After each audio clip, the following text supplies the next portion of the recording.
కేంద్ర ప్రభుత్వం ఇవాళ పూర్తి స్థాయి బడ్జెట్ ను ప్రవేశపెట్టనుంది. కేంద్ర ఆర్థిక మంత్రి నిర్మలా సీతారామన్ బడ్జెట్ ను పార్లమెంట్ కు సమర్పించనున్నారు. ఉదయం 11 గంటలకు ఆమె బడ్జెట్ ప్రసంగాన్ని ప్రారంభిస్తారు. దీంతో వరుసగా 7వ బడ్జెట్ ప్రవేశపెట్టిన తొలి కేంద్ర ఆర్థిక మంత్రిగా నిర్మలా సీతారామన్ నిలవనున్నారు.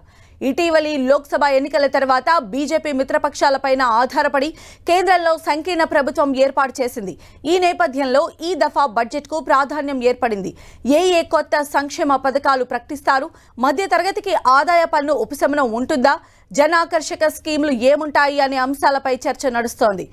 కొత్త బడ్జెట్లో రైతాంగం ఎదుర్కొంటున్న సమస్యలు, పంటలకు కనీస మద్దతు ధరల సమస్యను పరిష్కరించే దిశగా కేంద్రం చర్యలు తీసుకుంటుందా అని దేశ రైతులు ఎదురు చూస్తున్నారు.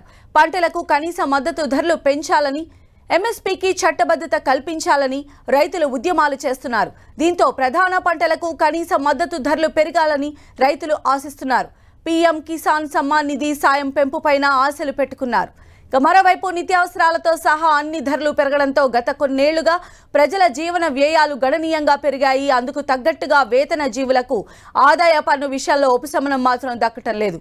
ఈసారైనా కేంద్రం ఊరటనిస్తుందా అని ఉద్యోగులు ఆశగా ఎదురు చూస్తున్నారు.